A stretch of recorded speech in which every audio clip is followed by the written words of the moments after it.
Hey everybody, Garrett the Griddler, a great big welcome to each and every one of you. If this is your first time stopping by the channel, I hope you enjoy your stay.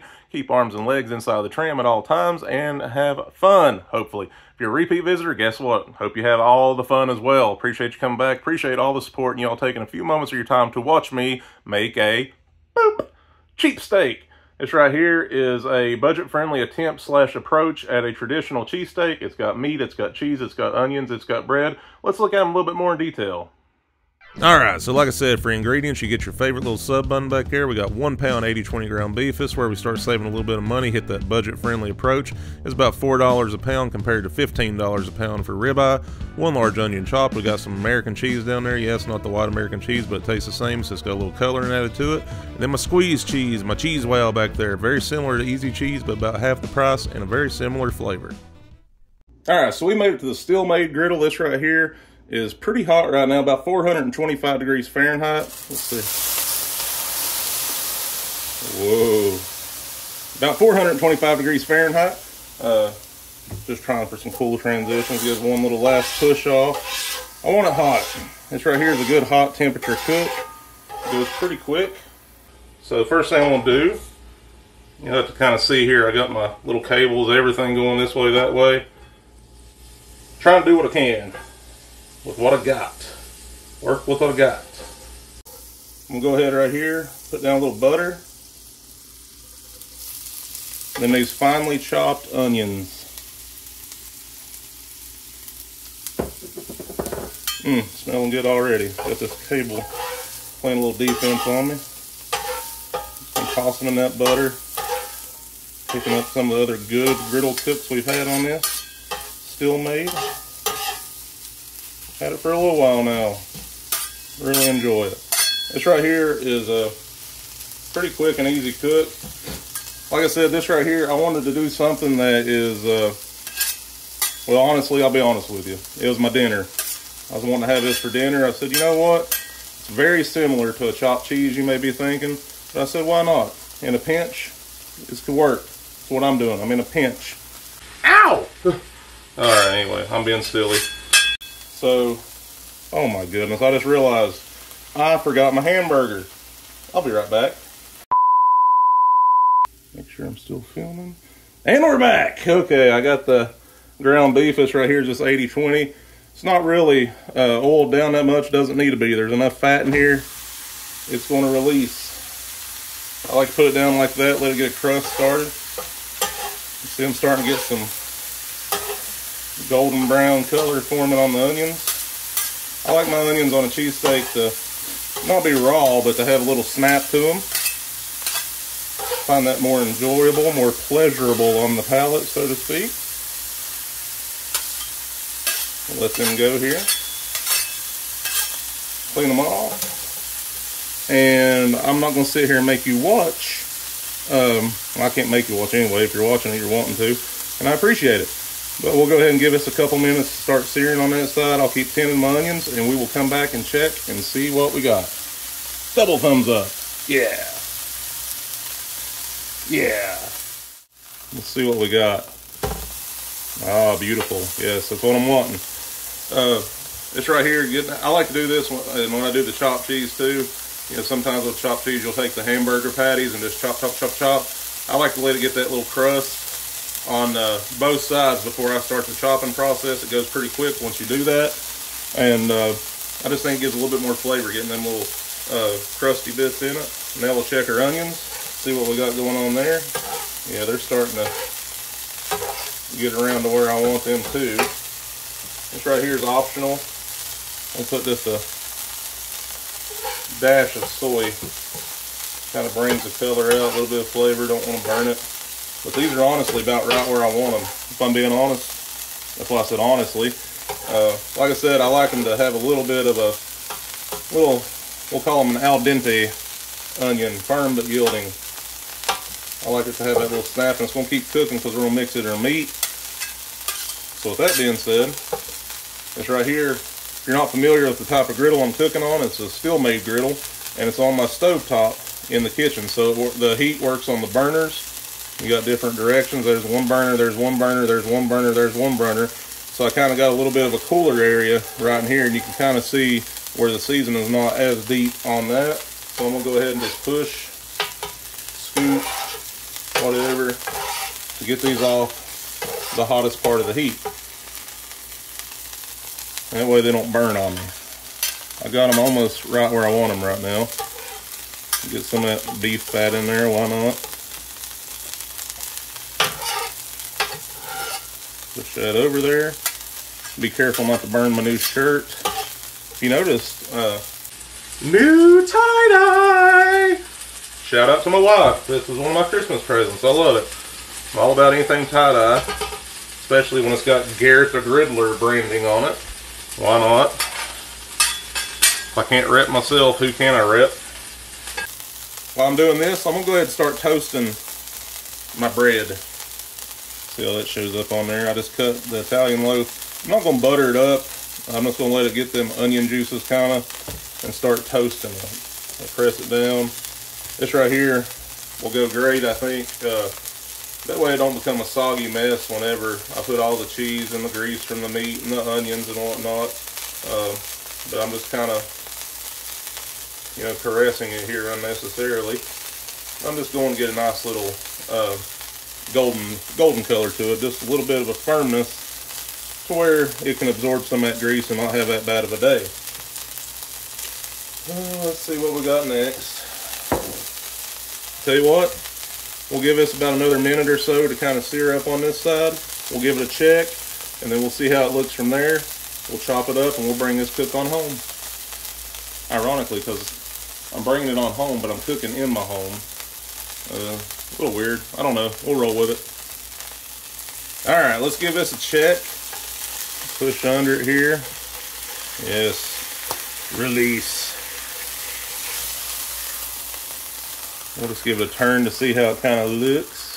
1, 2, 3, and turn. Yeah, not bad. So now, this right here is chopped cheese. Kind of filly too. You just kind of push, pull, tear, whatever you can do to get it into smaller pieces. And start working that grease down a little bit. Tear at it. I kind of like to push and pull. Push and pull, push and pull. It gets it a nice little rip apart going. So we can cook that inside. Alright. This right here is smelling good. It'd be cool one day if we could add like smell-o-vision. I say this a lot.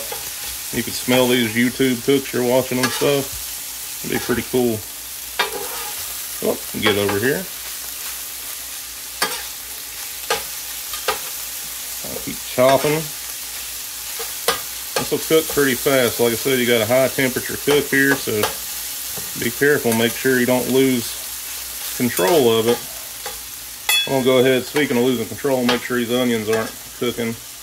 And they're doing fine. They're off that direct heat, more of the indirect heat. Looking good. Let's check our bread and just see how it's coming along. Yeah, it's probably a little bit more brown than I wanted right there. But it's not going to be bad at all. I'm going to push this up. I'm going to go ahead. It's so easy to eat the cheese. Easy cheese. Don't know why I sang that. Oops. But I'm just going to cheese it up. Nice and messy. And then I'm going to close it up. And I'm going to sit it over here so it can start melting down. Now, what I'm going to do now is start working my grease down. It's kind of off camera, but I do have a grease drain down here. I'll get this cleaned up and we'll start mixing it all together and bringing this on home. And we're back. I think I've drained enough of the grease off to where my arteries will only cry instead of sob. Feel a sneeze coming on. Ooh. Uh-oh. Uh-oh. Hope I can hold it. I'm going to go ahead and mix the onions in. This right here is very, very chopped cheesy, but it's also very, very cheesesteaky. Similar techniques. Two near perfect sandwiches in their own right. So why not combine them? Make something great even better. So I'm gonna go ahead and this griddle is hot. You know, you wouldn't think stovetop that, especially a glass top like I got, that it'd get that hot, but man, you gotta be careful. It will get roaring. Now the thing I have to do on here that I don't have to do on my outside griddle, the temperature drop off is a lot more than what it is outside. So sometimes I'll raise it a handful of degrees more just to take that into account when I'm adding stuff, but you gotta be careful when you do that not to get it too high and then kind of burn initially. But I'm pretty happy with where it's at right now. I'm gonna go ahead and give them one last little toss. If you see any bigger pieces like this one right here, I don't know if it'll show on camera. I'm just gonna kind of cut it into a few more pieces. Give a quick chop. There's one right there at the front. You see a couple big ones. Go ahead, give it a chop if you want. I'm not your boss though, so if you don't want to chop it, don't chop it. Leave it like it is. Now, I'm gonna go ahead, put a little butter, just a little kiss of Worcestershire sauce, little garlic. Heck, I got it, so why not even a little soy? Just a little. Kiss it. Oh, wow. No. I can put that back on. I flung it onto my countertop. Whoopsie. Look, I'm even cutting the butter. Pretty soon I'll be cutting the cheese.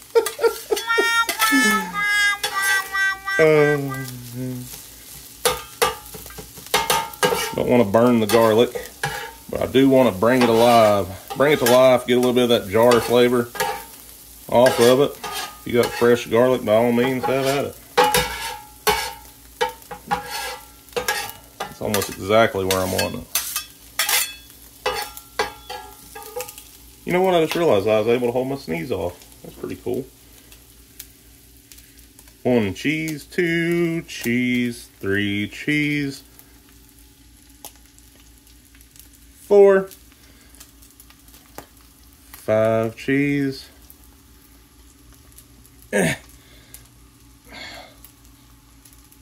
6 cheese. Probably shouldn't put any more. All right.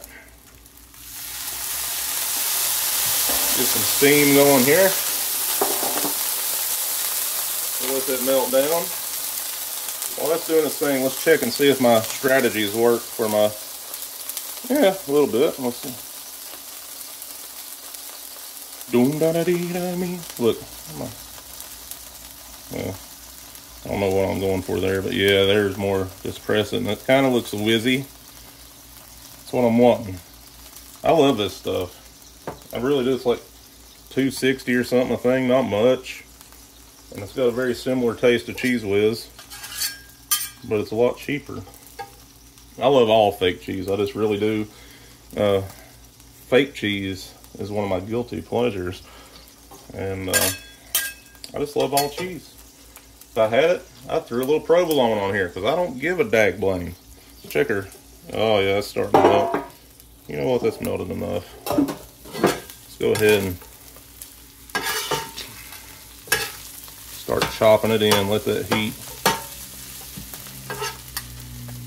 This right here is not my main cheese, but it is my main squeeze. Chopping, chopping.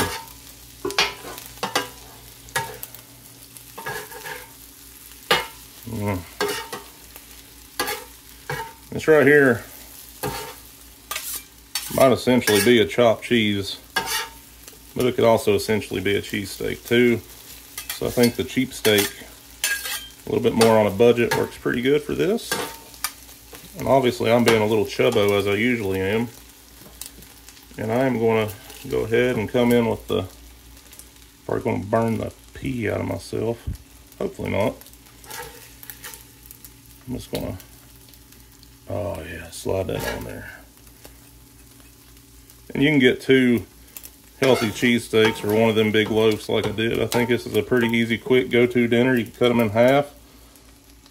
That's not filled enough. I want it. Ah! Ooh, the back side of it burned out, and my thing. Okay, yep, we're gonna go check this out. Let's go give it a try. Hopefully it tastes as good as bad as it's burning my hand. Mm. Boop. There it is. This right here is the Cheesesteak. Had a few twists and turns on the way to get here, but we are here and I am excited to try it.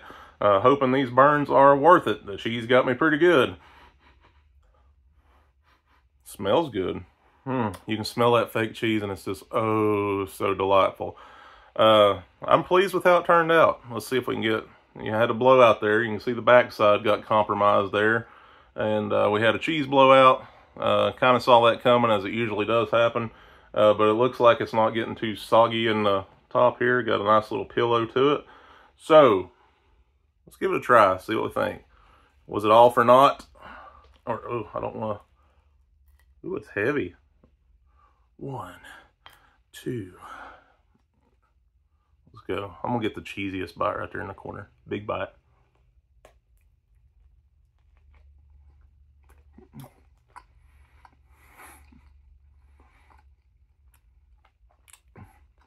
If you love the fake cheese, this right here is a sub for you. Kind of cooled down a little bit more than I would like it to while I was trying to get all the other footage for the video. Still tastes so good. I'll be honest with you. If I can get this cheese chewed. This right here has got so much, the cheese is definitely there. Of course, you saw how much cheese we put on it. It gives that nice little tang to it that you get something similar to Cheese Whiz traditionally. The onions kind of get a little hint of onion in there. The ground beef, this where you pull it and you rip it, it just everything sticks to it. It's like each bite's perfection. With that being said, like I said, heavily similar to a chopped cheese. And as messy as it is, I would still add a bunch of mayo, lettuce, tomato. But, you know, whatever. You can see I had a blowout there on the side. I'll have to fix that. But this is really, really enjoyable for people who like cheesesteaks, like chopped cheese, and likes that good old fake cheese. This right here is, like I said, mentioned chopped cheese. I have a video. I'll put the link in the video description if you want to check out a more traditional chopped cheese. Both sandwiches, the Philly and the chopped cheese, they come from different parts of the country, and they're both amazing. Two of my favorite subs. This right here combines them both beautifully. You know, depends on how you find stuff on sale. I got the ground beef a pound for $4, and then about $2.50, $2.60 for the Cheese Whiz, and then the cheese. You know, I had a few slices of that, probably a couple dollars from a cheese. So not a lot. Bread was about $1.50. So, you know, you could feed, if you're not being a glutton like I am, you could feed a decent group, a family with this. You know, cut them. This right here is going to stick to the bones. That cheese is going to make sure of that. But like I said, it's a little bit more of a budget-friendly approach to the traditional cheesesteak. I had a lot of fun making it. Hope you had fun watching it. And if so, if you did, hope you consider to like, comment, subscribe, share, and turn on post notifications so you know when new content is added to the channel. Hopefully for 2024, I'll do better than I did in 2023 with getting new stuff out there. We'll see how it goes. I really appreciate y'all taking the time to check out this video once again. And if you try it, let me know what you think. Too cheesy? Not cheesy enough? As much as I love cheese, I think this is a good ratio of cheese to meat to bread. But with that being said, drop me a comment what you think we could have done different or what you enjoyed. Until next time, I'm Garrett the Griddler saying, let's keep cooking.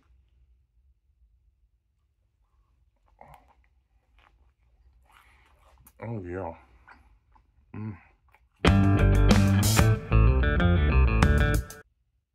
World record for world's largest Philly cheesesteak. Gotta belong to Philly, right?